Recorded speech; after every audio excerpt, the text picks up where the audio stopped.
Warning, this content may be disturbing to some audiences. Subscribe. If you dare. There's what you need, there's what you want, and there's what you can't afford.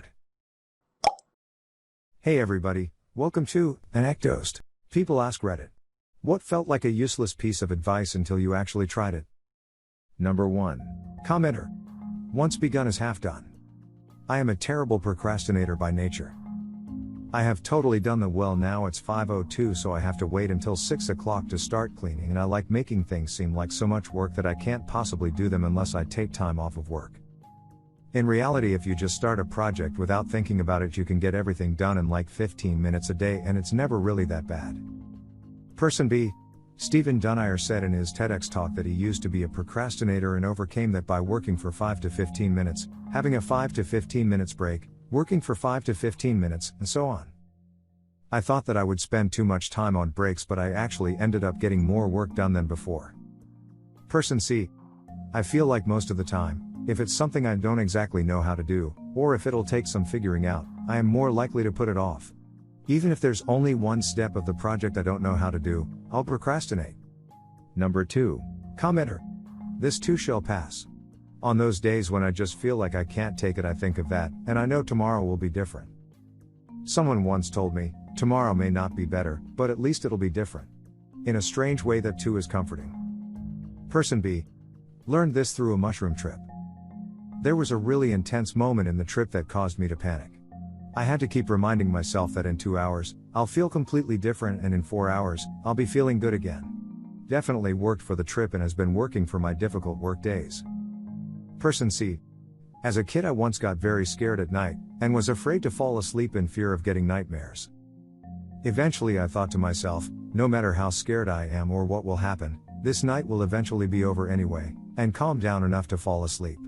It's a very comforting thought. Person D. That is a great saying. I agree with it. Nothing can last forever, not joy or pain. Number 3. Commenter. My therapist told me the next time I'm going to have a panic attack to just give in and tell myself it was okay to have one. I told him he was crazy. After a couple tries, it started working to my amazement. I haven't had a panic attack in 3 years. Person B. This helped me a lot in the past. Instead of fighting your own feelings, give in. It can be overwhelming, but you can't win a fight against yourself. I would constantly stress myself in these moments to not panic until it breaks out. If you can't hold it back, why not let go? Person C. I too deal with panic attacks and use a similar strategy, focusing on riding the feeling out rather than fighting it. I still kinda get them, but seldom have bad ones anymore. Fighting it just stresses you out and makes it worse, but if you acknowledge what's happening, you can begin the process of calming down. Number 4. Commenter. My grandfather told me this, and I never understood it until I had my own place. Always buy the cheap tools at first, and if you wear it out/break it, then you use it enough to justify getting a nicer, more expensive one. Person B. Breaker bars, pry bars are not the types of things you ever cheap out on. I almost lost an eye when my pry bar snapped and sent shrapnel flying. I'm not a big fan of the buy only cheap tools first advice. Depending on the tool, the job can go bad real quick, or worse, you hurt yourself. Tools are an investment in doing the job yourself. The money saved and feeling of accomplishment should offset the price of a quality tool. I'm pretty sure I heard that piece of advice on Mythbusters, and I disagreed with it then also. Many quality tools last for life and can easily be sold for a good chunk of what you paid for it. Don't cheap out on tools. Person C. Unless you've got a huge budget, buying the expensive tools first really limits how many tools you can buy. Buy all of the cheap tools needed to do the job you're doing. After a few jobs, you'll have a wide range of tools, know which tools you use most, and know which tools you'd like to be better. Person D. There is a saying, cheap man pays twice. Meaning if you buy cheap shit, it will break fast and you'll have to buy it again. And why buy tools you don't know if you'll need in the first place? If you know you need something, and will need it a lot, buy a good one. Also, the most basic things, yes, just buy good ones and you'll have them. And if you need something you're not sure you're gonna need again, cheap out. Number 5. Commenter. Keeping my shoulders back. It was a suggestion I saw for preventing panic/anxiety. I get what it is, but when your shoulders are in that position, it gives some strange feeling of control. I also read somewhere that during panic attacks the body basically wants to curl into fetal position for protection, so I feel like focusing on keeping your arms down and shoulders back is a conscious way to go against that and stay grounded in reality. Works for me, could work for you too. Person B. It opens up your airway because your chest isn't being smothered by your tensed shoulders. You can get full breaths. Person C. Similar things, but smiling can change your mood. You have to do it with your whole face, but I read it somewhere and it works. It's the same idea that activating certain muscles can release cortisol or whatever and change your brain chemistry. Person D. When I'm in a mild panic attack / depressive state, I force myself to lift my chest / shoulders, smile and box breathe. 5s inhale, 5s hold, 5s exhale, 5s hold. It won't fix everything, but it's a quick fix for a lot of stuff, especially if I start it before it gets too bad. Person E. My massage therapist pointed out that I stand with shoulders rolled forward, which is bad for my back, which is in enough trouble. Now I constantly remind myself to keep them back. Feels amazing when I actually carry myself properly. Number 6. Commenter. My dad always told me ask anyway. The worst they can say is no when buying something or when I needed something from another person. Seems stupid to ask if I was sure they would say no, but I was also a socially anxious kid. Turns out that advice has helped me with school, with raises, with people in general, with plans with new friends. Person B. Another thing, a stupid question is better than a stupid mistake. Person C. Another version of this, the answer is always no if you don't ask. Person D. For real. I was a super scared, super anxious little kid who couldn't do anything. I couldn't even order my own meal at restaurants. I couldn't go up to a counter and pay for my own meal. Then one day I was like, okay, what's the worst that can happen? They're not gonna cut my head off. And it was like a breakthrough moment. I am still super scared and anxious, but I get a lot of comments on how confident I am, because I push through it. Because I know the result will never be terrible. And it's fun to just go for something and see what the result will be. That's how I ended up with a wonderful boyfriend. Person E. And with buying things, particularly used things.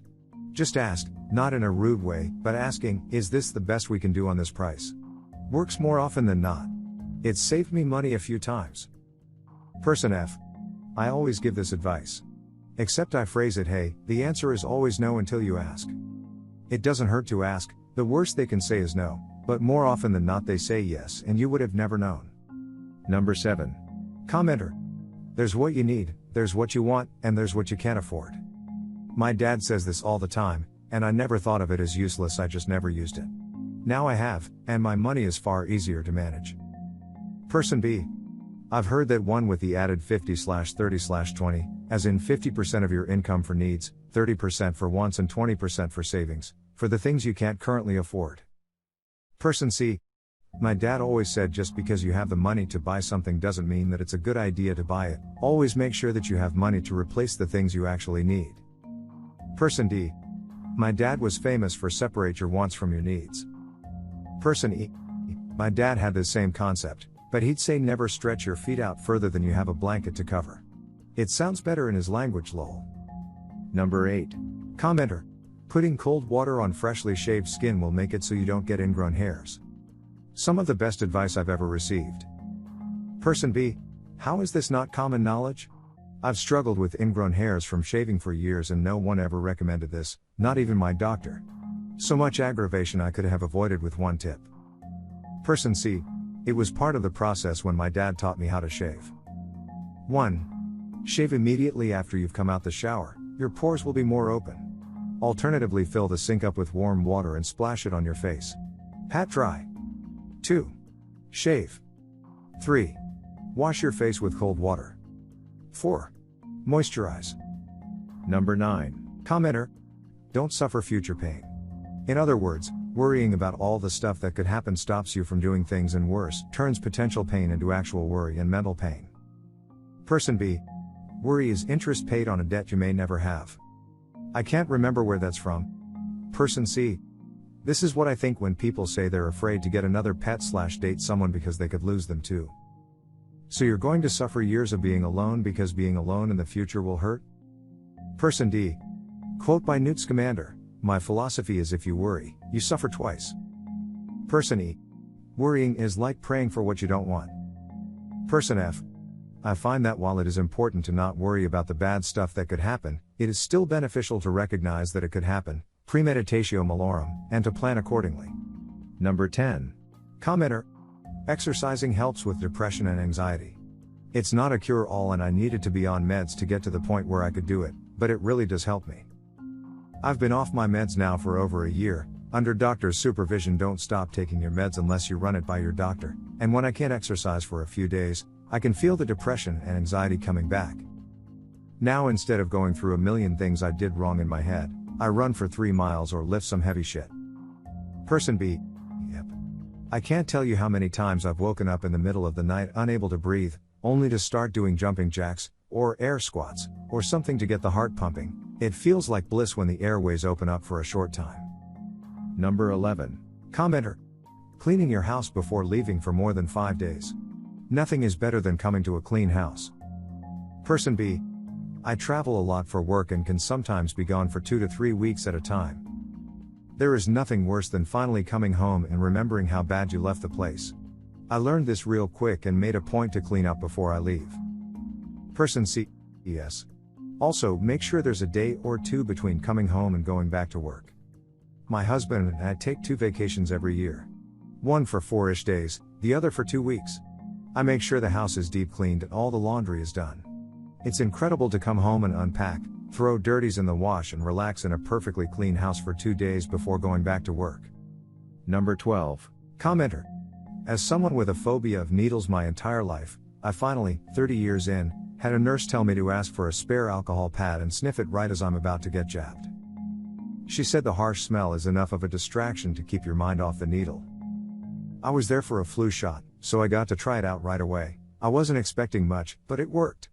I've been doing it ever since, and have no trouble with shots or blood draws now, which is huge for someone they've triggered panic attacks and near fainting in before. Person B. I was told by a nurse to sniff an alcohol pad while I was in labor and feeling very nauseous. Thought for sure I was going to puke, but something about that acrid smell made my nausea pass. It was like magic. Person C. Nurse here. I was gonna comment on this. I used to work on a floor with lots of post-op patients and nausea is really bad in that population. I've shoved an alcohol wipe under many a nose before running to get antiemetics. Lol, it can take someone from dry heaving misery to pleasant conversation in like 30 seconds. Number 13. Commenter. Pay bills, save, then spend. Person B. I have separate accounts for each. A checking account for bills, a savings account for saving, and a checking account for spending. I have the amounts directly deposited according to my needs, so I always have the amount I need. Also retirement savings in a 4th account. And then a 5th account that holds money for paying taxes because my wife is a realtor, and we have to pay taxes out of her commission checks. Person C. You know what feels good? 10% of my income in savings, all my bills paid, and enough money left over for almost anything I want. You know what feels bad? Enough money for literally anything I want and then a call from my credit card company. Make sure to share your personal story in the comments below and have the opportunity to be featured in a future video. Also, if you like these topics, don't forget to like, subscribe, and hit the notification button to continue seeing more content like this every day. See you next time.